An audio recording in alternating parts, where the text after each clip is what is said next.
Hello, నేను మీ doctor Nandi Rameshwara Rao, founder and CEO of Realtor Oxygen. మళ్ళీ మరొక కొత్త అంశంతో మీ ముందుకు వచ్చాను. మీ స్ఫూర్తి, మీ స్పందన నాకు ఎంతో ఉపయోగపడుతుంది. మీరు ఇలాగే కంటిన్యూ చేస్తుండండి. రియల్ బూమ్ ఛానల్ వారు చాలా ఎఫర్ట్స్ పెట్టి చాలామందితో మాట్లాడిస్తున్నారు. మా ఉద్దేశం మెయిన్ ఒకటే ఏంటంటే, మాకున్న జ్ఞానాన్ని మీకు కొద్దిగా పంచడానికి, మిమ్మల్ని అవేర్నెస్ క్రియేట్ చేసి మిమ్మల్ని లాసెస్ నుండి ప్రొటెక్ట్ చేయడానికి మెయిన్ ఉద్దేశం. ఈరోజు నాకు మిత్రులు ఏమడిగారంటే, హై రైజ్ అపార్ట్మెంట్స్ ఇది ఎంతవరకు కరెక్టు, దీనివల్ల వచ్చే నష్టాలు ఏంటి, లాభాలు ఏంటి అనేది అడిగారు. సో దీని మీద ఒక 5 నిమిషాలు మీతో చర్చిద్దామని నేను మాట్లాడుతున్నాను. హై రైజ్ అనేది పెద్ద సబ్జెక్ట్ అండి. మొన్నటి వరకు మీరు చూసుకుంటే ఒక 5 years బ్యాక్ వరకు ఓన్లీ 30-35 ఫ్లోర్స్ లోదా అన్న కంపెనీ చేసింది, ల్యాండ్కో అన్న కంపెనీ చేసింది. ఇది I'm talking about around 10 years back maybe. కానీ ఈరోజు హై రైజ్ అనేది మన Telangana government is talking about unlimited FSI, floor space index. అంటే మీరు ఎన్ని ఫ్లోర్లు అయినా కట్టుకోవచ్చు. But there is a body called NGT. వాళ్ళ పర్పస్ ఏంటంటే నేచర్ ప్రొటెక్ట్ చేయడం, వాటర్ రిసోర్సెస్, గ్రీనరీ అనేది. హై రైజ్ పెట్టినప్పుడు ఏమవుద్దంటే కస్టమర్కి కొన్ని ఫెసిలిటీస్ ఉంటాయి, కొన్ని ఫెసిలిటీస్ పోతాయి. ఫర్ ఎగ్జాంపుల్ కోకాపేట మనం 100 కోట్లకు అమ్మాం ఏకర్. అసలు ఏం లేదు, వర్త్ ప్రైసా అది. ఎందుకంటే నేను చాలా వీడియోలో చెప్పాను, స్ట్రాటజీ అండి. ఆ రేట్ పెరగడానికి it's an artificial jump it was made. అది డెఫినెట్గా కరెక్షన్ అవుతుంది, కరెక్షన్ కాబోతుంది. ఇప్పుడు హై రైజ్ మీరు కట్టాలంటే, హై రైజ్లో మీరు కొనుక్కోవాలనుకుంటే 30 ఫ్లోర్ల కంటే కానీ పైన కడితే ఒక స్క్వేర్ ఫీట్కి 4,000 రూపాయలు ఎక్స్ట్రా అవుతుందండి. అసలు మనం 4,000, 5,000 కొనుక్కుంటే ఒక హై రైజ్ కోసం 4,000 పెట్టుకొని మామూలు ప్రైస్ ఒక 6,000 అంటే 10,000, 12,000 అమ్మాలి. సో బిల్డర్ 10,000, 12,000 అమ్మాలంటే ఎంతమంది కొనుక్కోగలుగుతారు అనేది మనకు తెలుసు. సో ఈ హై రైజ్ మీద ఎప్పుడు కూడా చాలామంది ఏమంటే high rise is a danger zone. ఎందుకంటే హై రైజ్లో గవర్నమెంట్ రూల్ ఏంటంటే 80% ఖాళీ పెట్టాలి, 20% మాత్రం కన్స్ట్రక్షన్ చేయాలి. సో 20% కన్స్ట్రక్షన్ చేయాలనుకుంటే తక్కువ ఏరియాలో ఎక్కువ ఫ్లోర్స్ వచ్చేస్తాయి. అంటే హై రైజ్ అనేప్పుడు ఏమవుతుందంటే జనరల్గా మన ల్యాండ్ ఫ్లాట్ కొనుక్కున్నప్పుడు 2 అంశాలు చూస్తాం. ఒకటి కన్స్ట్రక్షన్ ఏరియా, రెండోది UDS, undivided share value of land. ఇప్పుడున్న బిల్డర్స్కి చూసుకుంటే వాళ్ళు సేల్ అగ్రిమెంట్ కానీ సేల్ డీడ్స్ కానీ చూస్తే చాలా టిపికల్ అండి. అది చాలామంది నాలెడ్జ్ 1-sided అగ్రిమెంట్స్ ఉంటాయండి. నేను పర్టికులర్ బిల్డర్ అని చెప్పను, కార్పొరేట్ బిల్డర్స్ కూడా బయర్స్ ఎట్లా అంటే వాళ్ళు 1-sided అగ్రిమెంట్ వాళ్ళు సైన్ చేసేస్తున్నారు. ఎందుకంటే బిల్డర్కి ఉన్న మార్గాలు ఏమేమి ఉన్నాయో అన్నీ చూసుకోవాలండి. ఫర్ ఎగ్జాంపుల్ మీకు సేల్ అగ్రిమెంట్లో హిందీవేర్ ఆర్ ఈక్వివలెంట్ కమోడిటీస్ ఇస్తూ ఉంటారండి. హిందీవేర్ బదులు ఈక్వలెంట్ అంటే దాని 50% రేట్లో దొరుకుతుంది. అంటే ఫినోలెక్స్ ఆర్ ఈక్వివలెంట్ కేబుల్ అంటారు, యాంకర్ ఆర్ ఈక్వివలెంట్ స్ట్రెచెస్ అంటారు, ఇటాలియన్ మార్బుల్ టైల్స్. ఇప్పుడు వెట్రిఫైడ్ టైల్స్ కూడా 50 రూపాయలు, 60 రూపాయల నుండి 100, 200 రూపాయల దాకా ఉన్నాయి. అది ఏమేస్తారని మనకు తెలియదు. సో మీకు నాలెడ్జ్, మీరు అవగాహన పెంచుకోవాలండి. సో డెఫినెట్గా హై రైజ్ డేంజర్ జోన్ ఎందుకన్నానంటే 80% ఓపెన్ ఏరియా ఉండి 20%లో అదే కడితే మీకు UDS అనేది తగ్గిపోద్దండి. UDS ఎంత వస్తుంది? అంతకుముందు ఇండిపెండెంట్ హౌస్ కూడా మొత్తం ల్యాండ్ మందే. ఇక్కడ UDS సరికి 10 గజాలు, 15 గజాలు, 20 గజాలు. సో వాల్యుయేషన్లో మీకు చూసుకుంటే అవుతుంది. రెండోది మొత్తం ఈ హై రైజ్ వల్ల వాటర్ యూసేజ్ ఎక్కువ అవుతుంది. ఎందుకంటే ఒకటే దాంట్లో ఇప్పుడు అన్లిమిటెడ్ FSI అంటే ఇట్ ఈజ్ ఆల్మోస్ట్ 60-70 ఎన్ని ఫ్లోర్స్ అయినా కట్టుకోవచ్చు బిల్డర్. కానీ మీరు గమనించాల్సిన 25-30 ఫ్లోర్స్ దాటితే ఎడిషనల్గా 4,000-5,000 rupees per square yard. Material అక్కడ పంపించేసి అక్కడ కట్టాలంటే ఇటు ఎక్స్పెన్సివ్. అంటే నార్మల్గా ఒక 5,000 అవుతే ఇక 4,000, 9,000, 10,000, 8,000 నుండి 10,000 రూపాయలు పర్ స్క్వేర్ ఫీట్ కొంటే ఎంతమంది కొనుక్కుంటామండి? కొనుక్కోలేం. సో కోకాపేట్ అనేది it is most of the persons feel మార్కెట్లో ఇట్స్ హైప్డ్ ప్రైస్. 100 కోట్లు అనేది not at all correct price. ఎందుకంటే ఇప్పుడు 100 కోట్లు ఉంటే ఇంకో 3 సంవత్సరాల తర్వాత మళ్ళీ ఆక్షన్ పడితే 200 కోట్లు, 150 కోట్లు చేయాలి.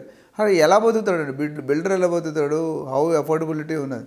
అండ్ ఇంకోటి ఏంటంటే జనరల్గా గవర్నమెంట్ కూడా సెటిలైట్ టౌన్షిప్ అనేది ఎక్కడ ఉన్నది? అది సెమీ అర్బన్ ఏరియాలో ఉంది, ORR to RRR. కానీ చాలామంది RRR తర్వాత హై రైజ్ బిల్డింగ్స్కి ఒప్పుకోవట్లేదు. Most of the public are not happy. ఎందుకంటే ఉన్న గ్రీనరీనెస్, ఆ నేచర్ బ్యూటీ అన్నీ పోతుంది. జాన్ కీట్స్ అని ఒక రైటర్ ఉన్నాడు, thing of beauty is Joy for ever అని. అంటే thing of beauty is Joy for ever అంటే ఆ బ్యూటీనెస్ ఉన్నంతకాలమే మనకుంటే. ఇప్పుడు చూడండి, ఆ పువ్వు ఉన్నది మన పూజలు చేస్తాం, లోటస్, అది ఏమంటారు పువ్వు, తామర పువ్వు. అది బురదలో ఉన్నా దాని పువ్వు తాలూకా వాల్యూ ఉంటుంది, బురదలోనే ఉంటుంది కానీ వాల్యూ ఎక్కువ ఉంటుంది. అట్లా ఏంటంటే మనకి ఆ నేచర్ పోయిందనికే ఆ ఫీలింగ్ ఆల్రెడీ స్లోగా మనం గ్రీనరీ తగ్గించేస్తాం.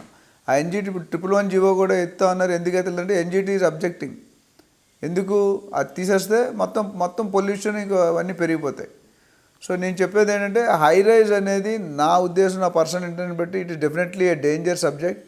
ఎందుకంటే హై రైజ్లో వచ్చే నష్టాలు ఎక్కువ ఉన్నాయి, లాభాలు తక్కువ ఉన్నాయి. ఇంత తక్కువ ఏరియాలో అంత హైట్లో రేపు పొద్దుట ఏదైనా అయినా, లిఫ్ట్ పోయినా, పవర్ పోయినా, అంటే మల్టిపుల్ లిఫ్ట్స్ ఉంటాయి, బట్ ఎనీహో పేషెంట్స్ ఉంటారు, వీళ్ళందరూ కూడా చూసుకొని కంపేర్ చేసుకుంటే కనుక high rise not perfectly fit subject. కొంతవరకు ఓకే. ఇప్పుడు అన్లిమిటెడ్ అంటే 100 ఫ్లోర్లు కూడా కట్టేస్తారు. 100 ఫ్లోర్లు కడితే అసలు పబ్లిక్ ఎలా కొనుక్కుంటారు ఫ్లాట్స్ని? కాస్ట్ ఆఫ్ కన్స్ట్రక్షన్ ఎంత, కాస్ట్ ఆఫ్ సేలింగ్ ప్రైస్ ఎంత, గవర్నమెంట్కి ఇన్కమ్ వస్తుంది.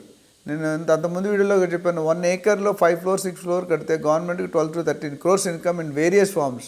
Stamp duty, registration, NALA conversion, fire and safety permission, pollution control, environmental, అట్లానే ఈ డెవలప్మెంటల్ ఛార్జెస్, ఇవన్నీ తీసుకుంటే కనుక 1 ఎకరానికి ఎంత వస్తున్నాయి. ఈ హై రైజ్ అయితే ఇంక చెప్పక్కర్లేదు. సో గవర్నమెంట్కి ఇన్కమ్ వస్తుంది. Public safety, security and one sided terms, UDS కానీ. ఇప్పుడు కార్ పార్కింగ్ కూడా బై ప్రియారిటీ, అంటే ఎవరు ఫస్ట్ కొంటారో ఎవరు సెకండ్, దాన్ని ఆర్డర్ ఆఫ్ ప్రియారిటీ బట్టి ఇస్తూ ఉంటారు. సో కొంతమంది కింద వస్తుంది, కొంతమంది మీద వస్తుంది, కొంతమంది పక్కన ఎక్కడ వస్తుంది ఎవరికి తెలియట్లేదు. ఓన్లీ లాటరీ సిస్టమ్ అంటున్నారు కొంతమంది బిల్డర్స్. సో పబ్లిక్ ఇవన్నీ కూడా మా జాబ్ ఏంటంటే పబ్లిక్ని అవేర్నెస్ క్రియేట్ చేయడం. సో మీరు అన్ని బిల్డర్తో క్లియర్గా మాట్లాడాలి. హై రైజ్లో ఎస్పెషల్లీ ఈ ఛాలెంజ్ ఉంటుంది. పార్కింగ్ ఎక్కడ వస్తుంది, ఎన్ని కార్లు వస్తున్నాయి, ఏ కార్ సైజ్ వస్తుంది. మారుతి 800 కారే, BMW కారే, బట్ ఈ కార్లు ఆ కారు పడుతుంది. 8/60 అనేది మినిమం సైజ్ ఉండాలి.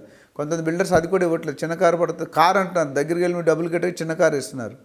So we don't want you to lose money. అట్లా ఇందా నేను చెప్పాను, టెక్నికల్ స్పెసిఫికేషన్ రేరా బట్టి వాళ్ళు ఏది కమిట్ అయ్యారో అదే ఇవ్వాలి, వాళ్ళు కమిట్ అయిన టైంలో ఇవ్వాలి, లేదా పెనాల్టీ కట్టాల్సి వస్తుంది. రేరాలో మీరు చూసుకుంటే బిల్డర్ని కంట్రోల్ చేయడానికి కరెక్ట్ టైంలో వాట్ దే టోల్డ్ ఇస్, మీరు ఏ టైం అయితే డెలివరీ కమిట్ చేస్తే ప్లస్ ఆర్ మైనస్ 2-3 నెలలు ఇటు అటు ఉండొచ్చు. బట్ దానికంటే ఎక్కువైతే they have to pay the compensation in the form of interest or in the form of rent.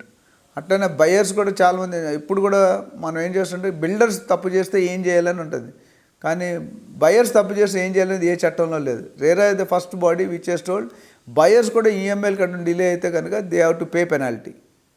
అట్లనే ఏజెంట్ కనుక ఏమైనా false projects, pre launch projects, paper లేని ప్రాజెక్ట్స్ కనుక అమ్మితే వాడు కేసు వేస్తే మాత్రం RERA will file a suit against him. He can be builder కానీ ఏజెంట్ కానీ అందరూ కూడా behind the bars, they are open. అది ఒక CAS, central industry security force ఎంత రైట్ ఉందో, డిటీసీబీ హెచ్ఎండి కంటే నాకు తెలిసి రేరాకి పవర్స్ ఎక్కువ ఇచ్చారు. అంటే if they think this builder is not, చాలామంది ఇంకో పాయింట్ నేర్చుకోవాలి, బిల్డర్కి 2 ఉండాలి ప్రాజెక్ట్స్కి. అంటే రేరా అనేది బిల్డర్ కంపెనీకి ఒక రేరా ఉంటుందండి, కానీ ఎవ్రీ ప్రాజెక్ట్ డిఫరెంట్ రేరా ఉంటుంది. అది చూసుకోవాలి మీరు.